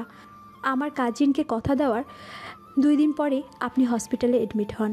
খোঁজ নিয়ে জানতে পারি আপনারা অনেক বড়লোক, কিন্তু আপনিও 8 বছর নিঃসন্তান থাকার পরে একটা বাচ্চার মুখ দেখতে যাচ্ছেন। যখন এটা জানতে পারলাম তখন আমার সিদ্ধান্ত থেকে আমি সরে আসি। কিন্তু বিপত্তি ঘটে আপনার মেয়ে হওয়ার পর। ডক্টর যখন সমস্ত ফর্মালিটি পূরণ করে চলে যায়, তখন আমি আর মীরা একজন নার্স থাকি ওখানে। কিছুক্ষণ পরে একজন ওয়ার্ড বয় এসে জানায় মীরাকে নাকি কেউ ডাকছে। মীরা যাওয়ার পর কোথা থেকে একজন মহিলা এসে আমাকে বলে আমি যেন আপনার মেয়েকে সরিয়ে তার জায়গায় কোনো মৃত সন্তান রাখি। ব্যাস, এইটুকু কাজের জন্য যে আমাকে 50,000 টাকা দিতে চায়। টাকা দেখে আমার মধ্যে লোভসত্তা জাগ্রত হয়। একদিকে কাজিনের মুখের হাসি, অন্যদিকে 50,000 টাকা। আমি কিছু না ভেবেই রাজি হয়ে যাই।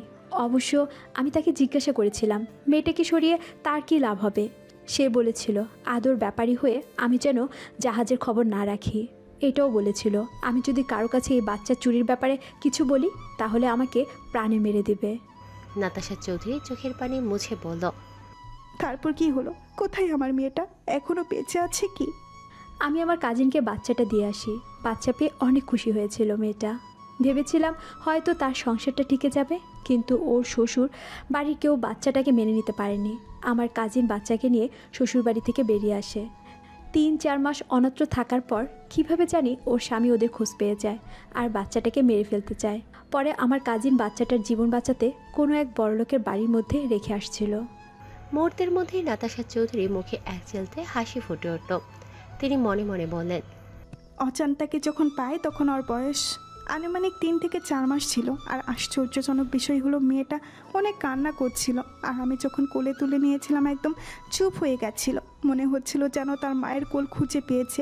তার মানে কি অজান্তাই আমার হারিয়ে যাওয়া মেয়ে? এই জন্যই তুই বারবার বেলাকে দোষারোপ করছিলে, তাই না? নিজের দোষ বেলার উপর চাপিয়ে দিতে চেয়েছিলে, তাই না রেশমি? কিন্তু তোমার ছোট্ট একটা ভুল আমাদেরকে খুনি পর্যন্ত পৌঁছে দিল। হয় সাহেব, আমি এসব করছি। আমার পুরাটার বড় অসুখ হয়েছে, চিকিৎসার জন্য মেলা টাহালা প্রয়োজন। কত মানুষের কাছে হাত পাতিছি, কেউ সাহায্য করি নাই। আর মানুষ সবসময় মানুষের দুর্বলতা খোঁজে, দুর্বলতার সুযোগ নিয়ে সুযোগের সৎ ব্যবহার করে, যেমনটা আমার সাথে করছে। আমি যখন টাহাল দহি হন্যে হয়ে রাস্তায় রাস্তায় বেড়াচ্ছিলাম, তখন এক বেড়া আমারে কইল আমার পোলার অসুখ সারার সমস্ত খরচ সে বহন করবে, বিনিময়ে আমার বেড়ারে জঙ্গলে নিয়ে যেতে হবে। আপনি নিজেই কোন সাহেব, কোন মা চায় তার কলিজার টুকরোকে চোখের সামনে মরতে দেখতে? আমি কিছু না ভেবেই রাজি হয়ে যাই। ওই বাচ্চাদের যে বেড়া নিয়ে গেছিল সে শিশু পাচারকারীদের সাথে জড়িত ছিল। এইটা বেড়া পরে বুঝতে পারে। বেলা পুলিশের খবর দেয় আর হুমকি দেয় তাদের। আর তখনই বেলাকে তারা একটা বন্ধ কামরায় আটকে রাখে। বেলা অনেক চালাক চতুর ছিল, যার জন্য সহজেই তাদের চোখে ধুলো দিয়ে চলে আসে। এইখানে আসার পর বেলা আপনাদের খবর দিতে চায়, কিন্তু তার আগেই আমি ওকে জঙ্গলে নিয়ে যাই। বাকিটা তো আপনারা জানেন সাহেব। নিজের ছেলেকে বাঁচানোর জন্য খুনের মতো এত জঘন্য একটা কাজ করতে একটু বিবেকে বাঁধেনি তোমার? তুমি আমাদেরকে বলতে পারতে, আমরা তোমার বাচ্চার চিকিৎসা করাতাম। আচ্ছা, ওই লোকটা কে ছিল যে বাচ্চাদের নিয়ে গিয়েছিল? আর এসবের পিছনে কে বা কারা রয়েছে কিছু বলতে পারবে তুমি? এসবের পেছনে একজন বেডি মানুষ আছে সাহেব। তুমি শিওর? হ্যাঁ সাহেব, যে বেটা বাচ্চাদের নিয়ে গেছিল সে ফোনে করছিল, মা ওইদিকে সব ঠিকঠাক আছে তো? 2-1 দিনের মধ্যেই বাচ্চাদেরকে পাচার করে দিব, আর বিনিময়ে আমরা কোটি কোটি টাকা পাবো। এই 2 দিন একটু কষ্ট করে তুমি বাচ্চাদের সামনে রাখো মা। বেটার কথা শুনে আমি বুঝতে পারছি এসবের পেছনে তার মা রয়েছে, অথবা যে রয়েছে তাকে সে মা ডাকে। মা থাকুক বা বাবা থাকুক, আমরা ঠিক তাকে ধরে ফেলবো। তবে তুমি যা করেছো এর জন্য তুমিও শাস্তি পাবে। শাস্তির জন্য প্রস্তুত হও রেশমি। মাঝরাতে কোনো কিছুর শব্দে ঘুম ভেঙে যায় অঙ্কনের। পাশে অজান্তাকে না পেয়ে অনেকটা চিন্তিত হয়ে যায় অঙ্কন। অঙ্কন নিচে এসে অজান্তাকে না পেয়ে কি মনে করে ছাদে চলে যায়। ছাদে এসে দেখে কেউ একজন ফিসফিসিয়ে কথা বলছে, যা পুরোপুরি বোঝা যাচ্ছে না। অঙ্কন বোঝার চেষ্টা করে ঠিক কী কথা হচ্ছে। অঙ্কন সামনের দিকে এগিয়ে যেতেই তার কানে বাজে, বাচ্চাদেরকে এই চৌধুরী মঞ্জিলে রাখা হয়েছে, শুধুমাত্র সকালের অপেক্ষা। সকালে তাদের পাচার করে দেওয়া হবে। মুহূর্তের মধ্যেই অঙ্কনের পা থমকে যায়। অঙ্কন ভাবতে থাকে, কে হতে পারে এই মহিলা? কণ্ঠস্বর ভালো করে বুঝতে পারছি না। আমাদের বাড়িতে মহিলার সংখ্যা 4 জন, মম, অজান্তা, সুইটহার্ট আর বেলি। মম বা সুইটহার্ট এখন এই কাজ করবে না। তাছাড়া মম ড্যাড তো ঘুমোচ্ছে, সুইটহার্টও নাকি অসুস্থ। বেলি রুমও ভেতর থেকে লক করা দেখে আসলাম। একমাত্র অজান্তা রুমের বাইরে রয়েছে। ও নো, তাহলে কি এসবের পিছনে অজান্তা রয়েছে? অজান্তাই করেছে এইসব। সকাল 10টা। চৌধুরী মঞ্জিলে সবাই ব্রেকফাস্ট করছে। এমন সময় ইমতিয়াজ চৌধুরী অঙ্কনকে বলল, আরে বাবু, কেসটা কত দূর আগালো? বাচ্চাদের কোনো খোঁজ পেয়েছিস? অনেকদিন হয়ে গেল এই কেসের ইনভেস্টিগেশন করছিস। হ্যাঁ ড্যাড, শুধু বাচ্চাদেরই খবর পাইনি, এর সাথে যারা যারা জড়িত আছে সবার খোঁজ পেয়ে গিয়েছি। তবে আজ এইখানে এই মুহূর্তে এই কেসের চ্যাপ্টার ক্লোজ হয়ে যাবে। অঙ্কনের কথা শুনে আঞ্জুমারা চৌধুরী বললেন, কি বলছো দাদু ভাই? তার মানে আসল অপরাধী এই চৌধুরী মঞ্জিলে রয়েছে? হ্যাঁ সুইটহার্ট, ড্যাড দুধ কলা দিয়ে কালসাপ পুষেছে। মানুষ গিরগিটির থেকেও ভয়ঙ্কর। এরা যে পাতায় খায় সেই পাতায় ফোঁটা করে।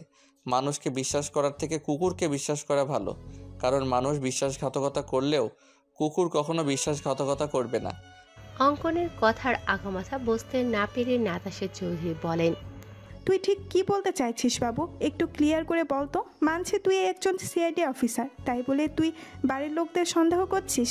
আমাদেরকে তোর অপরাধী মনে হয়? মম, তুমি খুব ভালো করে জানো আমি কখনো প্রমাণ ছাড়া কথা বলি না। আমি যখন বলেছি আসল অপরাধী এই বাড়িতে রয়েছে, তার মানে নিশ্চয়ই প্রমাণ সঙ্গে করে নিয়ে এসেছি। তাহলে বলছিস না কেন? কে করেছে এসব? কে বা কারা এর পেছনে রয়েছে? অজান্তা। অজান্তার কথা শুনে আঞ্জুমারা চৌধুরীর মুখে হাসি ফুটে উঠল। তিনি বললেন, আমার প্রথম থেকেই এই মেয়ের উপর সন্দেহ ছিল। নিশ্চয়ই ও টাকার জন্য এসব করেছে। লোভী মেয়ে একটা। দাদু ভাই, তুমি বরং ওকে নিয়ে জেলে ভরে দাও। কত বড় সাহস! সিআইডি অফিসারের বাড়িতে থেকেই বাচ্চা পাচার করছে। না জানি আরো কি কি অপরাধের সাথে জড়িত আছে এই মেয়ে। আর কত ভালো মানুষের মুখোশ পরে থাকবে সুইটহার্ট। অনেক ভালো অভিনয় করতে পারো তুমি। অমানুষের আড়ালে দিব্যি ভালো মানুষের মুখোশ পরে রয়েছ। তোমার মুখোশ খোলার সময় এসে গিয়েছে তো। এখন ভালোই ভালোই তুমি নিজের মুখটা সবটা স্বীকার করবে, নাকি আমি নিজেই?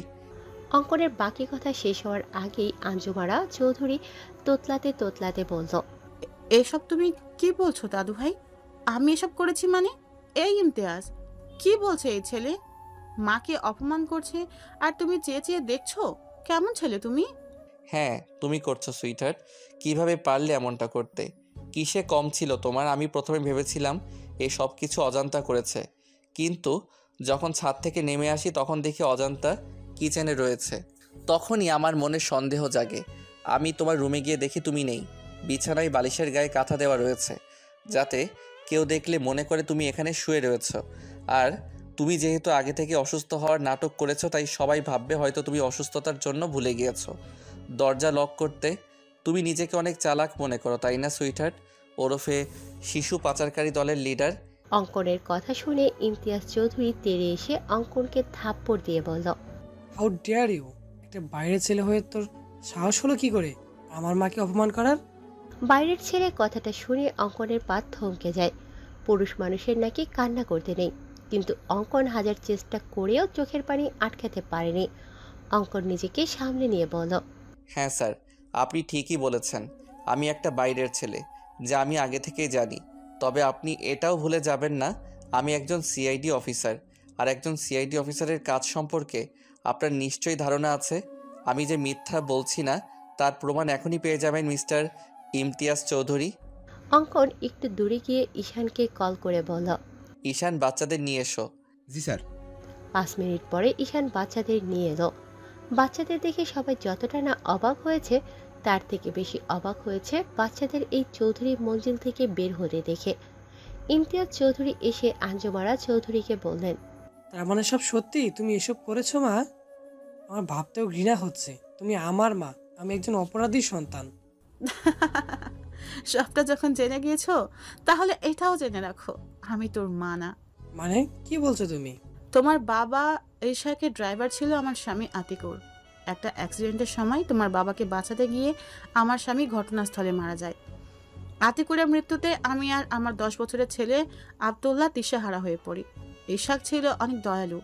সে আমাকে আর আব্দুল্লাহকে এই চৌধুরী মঞ্জিলে নিয়ে আসে। এইখানে এসে আমার রাজরানী হওয়ার স্বাদ জাগে। তোমার মাকে দু চোখের বিষ মনে হতো আমার। আমি একদিন সুযোগ বুঝে তোমার মায়ের খাবারে ঘুমের ঔষধ মিশিয়ে দেই, আর তোমার মা ঘুমিয়ে পড়লে তাকে বালিশ চাপা দিয়ে মেরে ফ্যানের সঙ্গে ঝুলিয়ে দিয়ে আত্মহত্যা নামে চালিয়ে দেই। আর বুদ্ধি করে তোমার মায়ের হাতের লেখা নকল করে একটা সুইসাইড নোট লিখে রাখি যে আমার মৃত্যুর জন্য কেউ দায়ী নয়। আমার স্বামীর কাছে আমার একটা অনুরোধ, আমার যেন পোস্টমর্টম করা না হয়। ব্যাস, বোকা ঈশাক তার প্রিয়তমা স্ত্রীর কথা রাখতে গিয়ে জানতেও চায়নি তার স্ত্রীর মৃত্যু কিভাবে হয়েছে। প্রিয়তমা স্ত্রীকে হারিয়ে ঈশাক অনেক ভেঙে পড়ে। আমি সেই সুযোগটা কাজে লাগিয়ে দিলাম। আমি তাকে নানাভাবে বোঝানোর চেষ্টা করলাম সে যেন সব ভুলে নতুন জীবন শুরু করে। তুমি তখন খুব ছোট। ঈশাককে বললাম তোমার জন্য একটা মা প্রয়োজন, না হলে তুমি মানুষের মতো মানুষ হতে পারবে না। এতে ঈশাক রাজি হয় না। ঈশাক বলে দ্বিতীয় কোনো নারীকে তার জীবনে গ্রহণ করবে না। সে একাই তোমাকে বাবা মায়ের স্নেহে ভালোবাসা দিয়ে বড় করবে। পরে আমি তোমাকে ব্যবহার করি, নানাভাবে তোমাকে নিজে আঘাত করে নিজেই সারিয়ে তুলি। তোমার বাবার সামনে প্রমাণ করি আমি তোমার মা হওয়ার যোগ্য। ঈশাককে অনেক বোঝানোর পর তোমার কথা ভেবে তোমার বাবা আমাকে বিয়ে করে। তারপর সুযোগ বুঝে তোমার বাবাকেও মেরে দেই আমি। ছি ছি ছি, তো নিচু তুমি। মনে হচ্ছে তোমার মুখে থুতু ছুঁড়ে মারি। তুমি পারলে এতগুলো মানুষের বিশ্বাস নিয়ে খেলতে? শুধুমাত্র তোমার জন্য আমার ছেলেটাকে আমি ভুল বুঝেছি, তাকে বাইরে ছেলে উপাধি দিয়েছি, এমনকি তাকে থাপ্পড় দিতেও আমার হাত কাঁপেনি। এই মুহূর্তে আমার মনে হচ্ছে তোমাকে ফাঁসির দড়িতে ঝুলে দিতে পারলে আমার মন শান্তি লাগতো। অঙ্কন বলল, আপনি চিন্তা করবেন না স্যার, সে একজন খুনি ও পাচারকারীদের লিডার। ফাঁসির দড়ি তার জন্য বরাদ্দ রয়েছে। ও সুইটার, একটা কথা বলতে ভুলে গিয়েছিলাম, তুমি একা ফাঁসির দড়িতে ঝুলবে না। তোমার আদরের ছেলে আব্দুল্লাহ, যার জন্য এত কিছু করেছো তুমি, সে আব্দুল্লাহও তোমার সাথে ফাঁসির দড়িতে ঝুলবে। আমি আমার দোষ স্বীকার করে নিয়েছি। প্লিজ আমার ছেলেটাকে ছেড়ে দাও। ও তো কোনো খুন করেনি, ও শুধু আমার সঙ্গ দিয়েছে। ওকে প্লিজ ছেড়ে দাও। কেউ ছাড়া পাবে না। তুমি না মা? কেমন মা তুমি? মায়েরা সন্তানদের সঠিক শিক্ষা দেয়, আর তুমি নিজের হাতে অপরাধী তৈরি করছো। অপরাধ করার আগে তোমার ভাবা উচিত ছিল এর ফল কেমন হবে। এখন যাও, 14 শিকের মধ্যে গিয়ে মা ছেলে মিলে কোটি কোটি টাকার হিসাব করো। চলো সুইটার। 1 মিনিট দাদু ভাই, জীবনে কখনো ভালো কাজ করিনি আমি। পাপের সাগরে ডুবে থেকেছি, আর তার ফলস্বরূপ ফাঁসির দড়ি আমার অপেক্ষা করছে। জীবনের এই অন্তিম সময়ে এসে অন্তত একটা ভালো কাজ করে যেতে চাই। নাটক না করে যা বলার তাড়াতাড়ি বলো। আঞ্জুমারা চৌধুরী নাতাশার কাছে এসে পা জড়িয়ে ধরে বলল, আমাকে তুমি ক্ষমা করে দিও। আমি তোমার জীবন থেকে সমস্ত সুখ কেড়ে নিয়েছি। নাতাশা চৌধুরী পা ছাড়িয়ে নিয়ে বললেন, নাটক বন্ধ করুন প্লিজ। বাবু, এই মহিলাকে নিয়ে যা। আমার সহ্য হচ্ছে না এই মহিলাকে। চলে তো আমি যাবই বৌমা, তবে যাওয়ার আগে একটা কথা বলতে চাই। হ্যাঁ বলুন, আর কি কি চমক দেওয়ার বাকি আছে? এমনিতেই অনেক চমকপ্রদ কথা শুনিয়েছেন, আর কিছু শোনার ইচ্ছে হচ্ছে না। তবুও শেষ ইচ্ছে বলে কথা, বলুন কি বলতে চান। অজান্তাই তোমার হারিয়ে যাওয়া মেয়ে বৌমা। এক্ষুনি কি বললেন আপনি মা? আবার বলুন। অজান্তাই তোমার হারিয়ে যাওয়া মেয়ে। তুমি সেদিন মৃত সন্তানের জন্ম দাওনি। আমি চাইনি তোমার কোনো উত্তরাধিকার পৃথিবীর আলো দেখুক। তাই তো সেদিন তুলিকে দিয়ে তোমার মেয়েকে সরিয়ে তার জায়গায় মৃত ছেলে রেখে দেই। কিন্তু তুলির কাজিন গাধাটা আর কোথাও ওকে রাখার জায়গা পায়নি, মরতে মরতেই চৌধুরী মঞ্জিলে রেখে যায়। আর তুমিও অন্যের সন্তান মনে করে নিজের সন্তানকে কোলে পিঠে বড় করো। যাই হোক, অনেক ক্ষতি করেছি তোমাদের। এখন তো আর আমি থাকছি না। আই হোপ তোমরা সুখে শান্তিতে বসবাস করতে পারবে। নাতাশা চৌধুরী এসে অজান্তাকে জড়িয়ে ধরে চোখে মুখে অজস্র চুমু দিয়ে বলল, তার মানে আমার ধারণা সঠিক ছিল? একজন মা কখনো তার সন্তান চিনতে ভুল করে না। তুই অজান্তা নোস মা, তোরা পরিচয় আছে। তুই এই চৌধুরী মঞ্জিলের একমাত্র রাজকন্যা। তুই আমার আর ইমতিয়াজের মেয়ে। বলে অজান্তাকে বুকের সাথে মিশিয়ে নিলেন নাতাশা চৌধুরী। এই জন্যই আমি তোমার গায়ে মায়ের গন্ধ পেতাম, তোমার প্রতি টান অনুভব করতাম। তুমি আমার মাথায় হাত বুলিয়ে দিলে আমার সারাদিনের ক্লান্তি দূর হয়ে যেত। কারণ তুমি যে আমার মা, আমার শান্তির জায়গা। ইমতিয়াজ চৌধুরী এসে বলল, জানিস মা, আমি তোকে দেখে সবসময় আফসোস করতাম এই ভেবে যে তুই আমার নিজের মেয়ে হলি না কেন। যখন আজ জানতে পারলাম তুই আমার নিজের মেয়ে, তখন মনে হয়েছিল পৃথিবীর সমস্ত সুখ আমার হাতের মুঠে চলে এসেছে। কিন্তু একটা বিষয় আমাকে কুড়ে করে খাচ্ছে। আমি বুঝতে পারছি না বাবুর সামনে কীভাবে দাঁড়াবো। ওকে যে অনেক কষ্ট দিয়েছি। অঙ্কন এসে ইমতিয়াজের হাত ধরে বলল, সমস্যা নেই শ্বশুরমশাই, আমরাই তো। কিন্তু এখন তো আমি এই বাড়ির ঘর জামাই হয়ে গেলাম, তাহলে আপনাদের কি বলে সম্বোধন করব? শ্বশুর আব্বা আর শাশুড়ি আম্মা?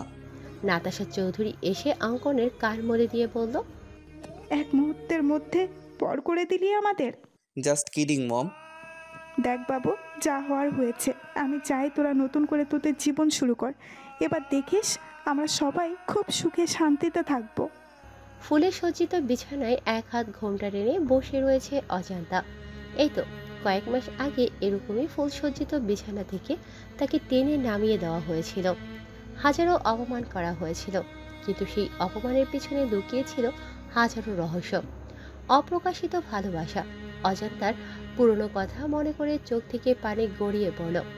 অজান্তার চোখের পানি মুছে দেখে অঙ্কন এসেছে। আমি তো এই বাড়ির ঘর জামাই হয়ে গিয়েছি রে অজান্তা। এখন সব কিছু তোর রাজত্বে চলে গেছে। তোর ঘর, তোর বিছানা, তোর বর। এখন তোর যা ইচ্ছা কর, আমি কিছুই বলবো না। ড্রামা শুধু আমি করতে পারি না, আপনিও খুব ভালো ড্রামা করতে পারেন অঙ্কন ভাই।